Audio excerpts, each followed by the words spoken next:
Hey everybody, today we're going to go over the characteristics of the orchestra. And the reason why this is so important is because once you get familiar with each section and then each instrument within those sections, you're going to be able to create really beautiful mixtures and combinations while still making your song playable by a real person in case you want to take it that far. Because after working really hard on a composition, nobody wants somebody to just have their paper handed back to them with this look of confusion on your face, like, you expect me to play this? We'll make sure that doesn't happen as we go through this course.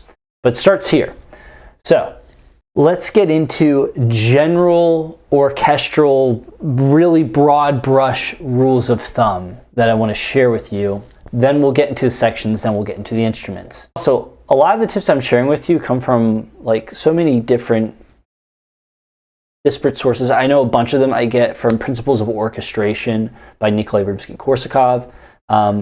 There's some things in there, keep in mind that it was written in an age long ago. So take some of what you see in there as far as like what you should and should not do with melody and harmony with a grain of salt, although I think he does a pretty good job, especially back then, saying there's really no wrong answers to the orchestra. It's just these are the qualities you're going to get. But anyway, great book if you want to dive deeper into it. Anyway, that said, big, broad idea number one. The higher the register of the instrument, the more flexible and fast it can play. What that means is you can play some ripping parts on the violin that you can't really get away with on a bass. Now, that doesn't mean you can't have pretty quick passages in the bass. The bass doesn't always have to be a slow instrument. But if you're going like really quick on a violin, don't do that in a bass. That might irritate some people.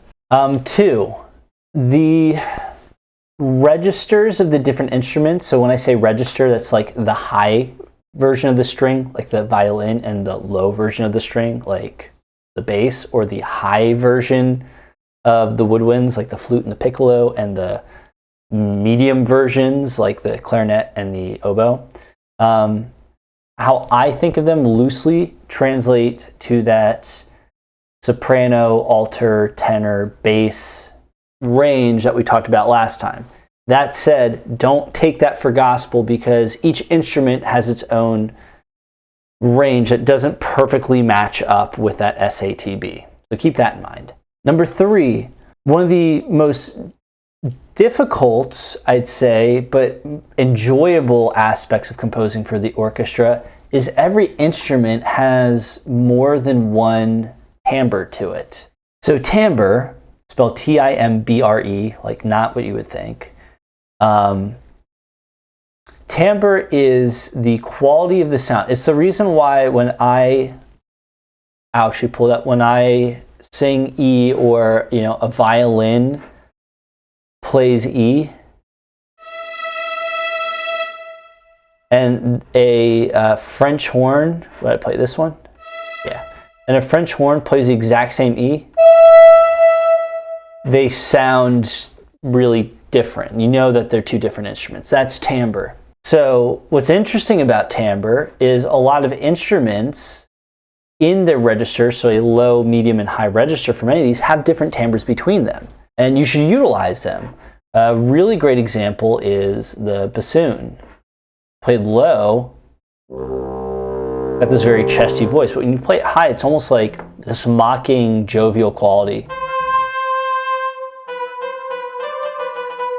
And so playing a bass instrument, but leveraging its higher timbre and a higher register, or vice versa with higher instruments, is a really, really cool way to leverage all that the orchestra has to offer. So keep that in mind, and we will definitely be touching on that in more ways than one. Now getting back into volume bouncing, horns are really loud, and let's say you have like one trumpet. French horns are like half as loud as one of those trumpets, and same as strings. This one string instruments can be half as loud as that trumpet.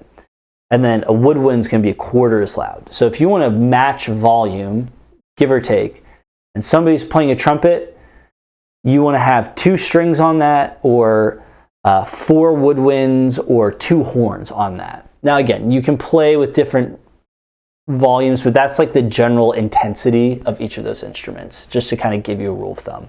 BBC Orchestra. This is a free software. I recommended this in the introductory videos way earlier in the class, and we're going to be composing almost exclusively, if not exclusively, with this software. It sounds really good for a free software, and especially once we get into production, we're gonna get the most out of this. So let's go over our families. So family 1 is strings, marked by green. Then family 2 is our woodwinds, which is the blue that sits pretty much behind the green. 3 is our brass, which is red. These are the horns, which sit to the outside.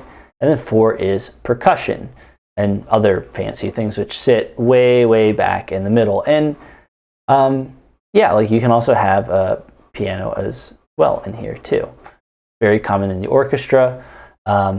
What's really cool about this too is that this is, some orchestras alter how they set up a little bit, but this is actually a really nice pictograph of how the orchestra is set up. So if you're ever like, oh, you know, where should I pan my violins and my violas versus my trombones to give this as real of a sound as possible, you can look at this and it will tell you. So cool. Now let's go into each of these families in a little bit more depth. So your strings are composed of your violins. In this they have violin 1 and 2. This is very common in the orchestra.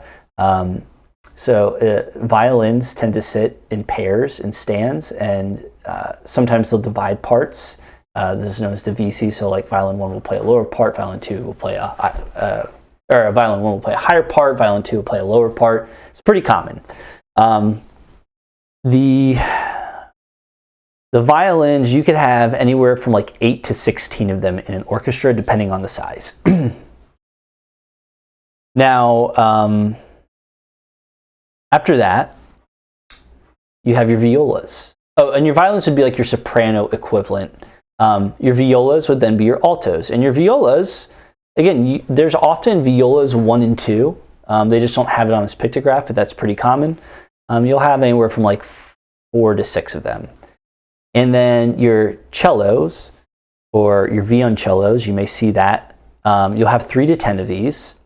Not in pairs, generally speaking, if I'm not mistaken. Maybe they are. Disregard that. I don't know. But look that up. I have to look that up. These would be your tenors, and your basses are, well, your bass or your contrabass or your double bass. These are all names for the bass. And each of these instruments, you know, gets bigger and bigger to where the violins and violas, people hold them on their shoulder. The cello, or the celli, I guess. I call them cellos. Maybe I'm a Neanderthal. And basses are situated on the floor. Now, what's really cool about the violins, they have a ton of ways to produce sounds. I mean, you can pluck the strings, you can play the bow towards the bridge, you can play it more towards the neck. So there's a lot of different bowings. You can use them for melodic and harmonic passages. They're very warm compared to the other instruments. You have this really nice rich tone. So like if I even play the violin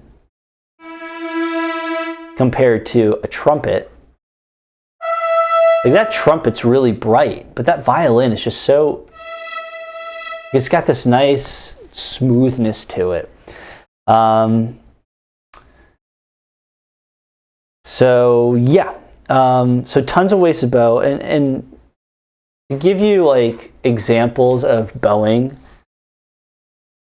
you may see things like arco, pizzicato. Actually here, in this, there's so many more than this. These are really good to start with.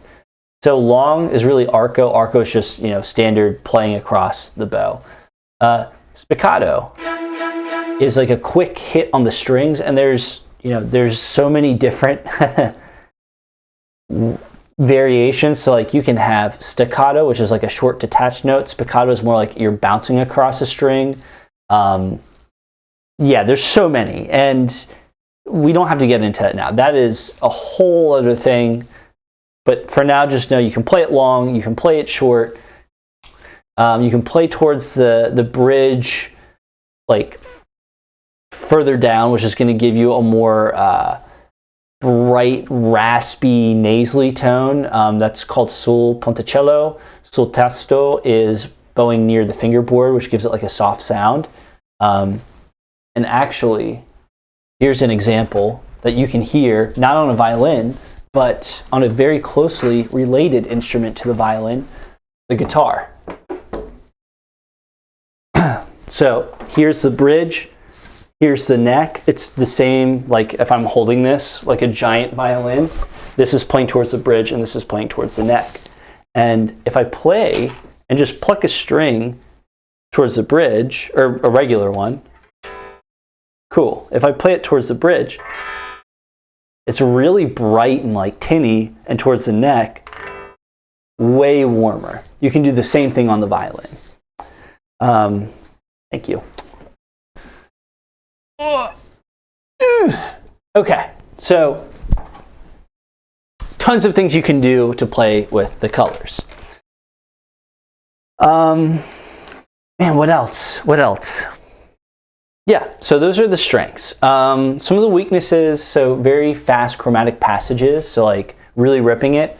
You can do on the violin, the viola to a lesser extent, the cello to an even lesser extent, the bass to an even lesser extent. But to a greater extent than all those, the woodwinds really beat them out for just being super shred worthy. So keep that in mind. And then general rules of thumb, you'll often hear the bass and the cello playing parts in doubles and octave doubles.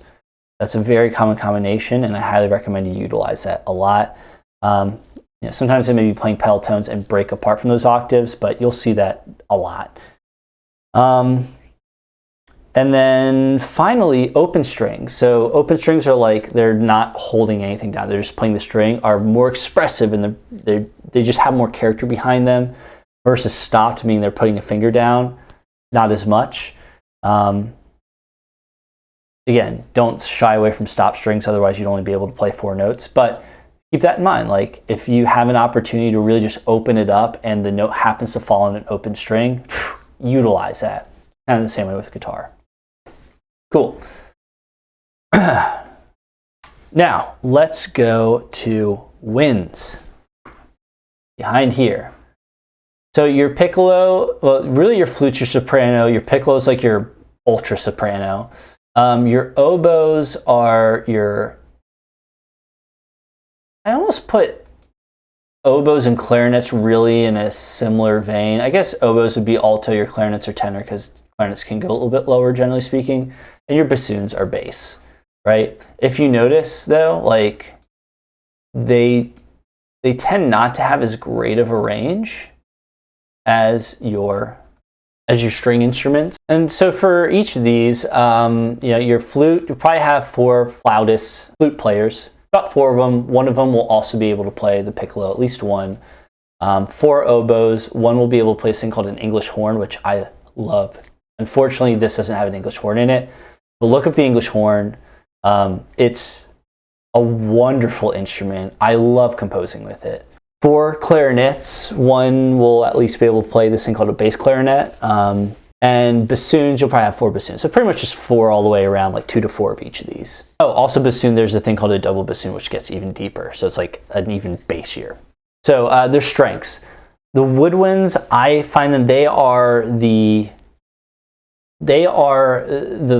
family of colors, right? So if I take a violin, I play a low violin and a high violin, like there's definitely a change in timbre there. But if I play a low clarinet and a high clarinet, like that's totally different. Same thing with the bassoon, which I showed earlier today. And their tones are just so different. Like strings all kind of sound like strings, but like a flute is very airy and like hollow, and this oboe's really nasally, and a clarinet's like very warm but kind of goofy if you get higher. And same thing with the bassoon. Like they're so cool, and you can use that, and like I almost think of them as like spice. You just use them to just change the flavor of the orchestra. Oh my gosh, so good. Now that said, they don't have really the vitality and power as some of the other ones. This is by far the quietest group, and so not as much expression, and it's very hard on some of these instruments to do like really big leaps. So that said, the middle registers of these instruments, like around here, have the most power in each of them. The outer have the most unique tone. Okay, so maybe not as much power, but different colors. The double reed instruments, so your oboes and your English horns, which again, we don't have to worry about these, but your oboes and bassoons are what are double reed instruments. So they have 2 reeds. They tend to be more nasally sounding, whereas the single reed instruments like the clarinet and the no reed instrument like the flute and piccolo tend to be brighter. Great instruments for arpeggios and trills, by the way. So when I was talking about, like, you can do chromatic ripping or like melodic ripping faster on strings, but like for those like really quick trills, that's what I meant with some of these woodwinds. You can do those very quickly. Okay, let's move on to the brass. So the brass is, you have your trumpets, which are like your soprano. Your horns are, man, I guess your horns, I guess I would make them alto. Yeah, but they have a pretty wide range to them. You have your tenor trombone, your bass trombone, like these are your tenors and basses, and your tuba is definitely your bass. Cool. So how many of these do you have? In general, you will probably have 4 trumpets, 4 trombones with 1 like playing bass trombone as a specialty, 1 tuba, and 5 to 8 trombonists, or 5 to 8 horn players, French horn players. So what are their strengths here? They're powerful, like big swells, like going from quiet to loud, and like being able to play loud is amazing. And the tuba, for being a bass instrument, is pretty damn flexible. That said, overall, it's not a flexible group. They're not very expressive. You know, a lot of brass, I joke, you can get louder, very loud. That's not entirely true. You can play quieter with them. It's just really hard, comparatively speaking.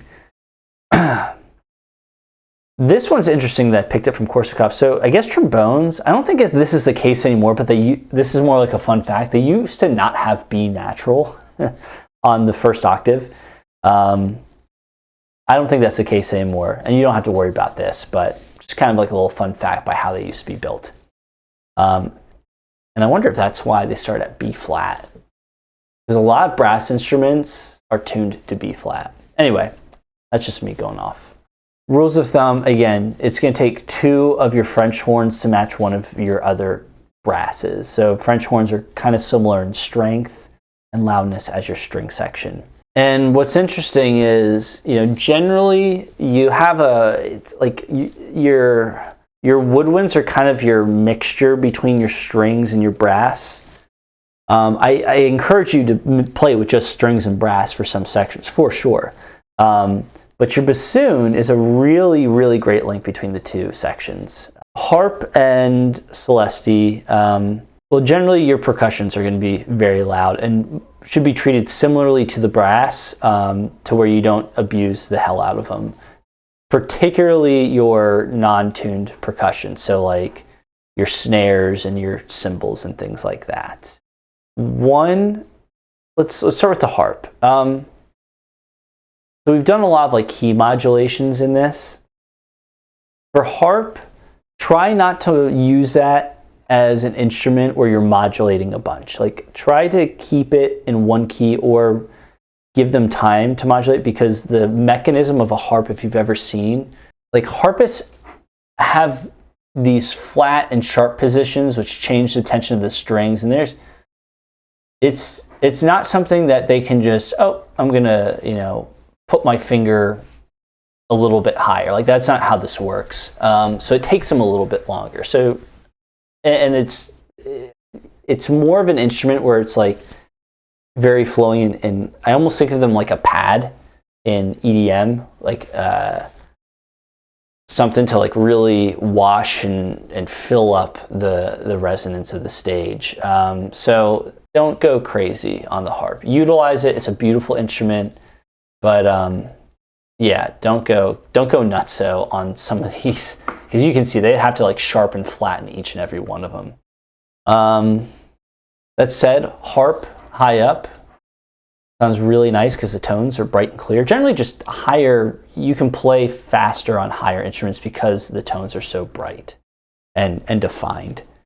And then your timpanis, let's do our tune percussion. Your timpanis, also known as your kettle drums, generally are tuned to your 1 and your 5. Now we have everything that we have here, but generally if you're writing for an orchestra, your timpani is your 1 and your 5. So try not to just like back and forth, otherwise you're gonna have literally so many timpanis and they're gonna be like, we're not buying that many timpanis for your song.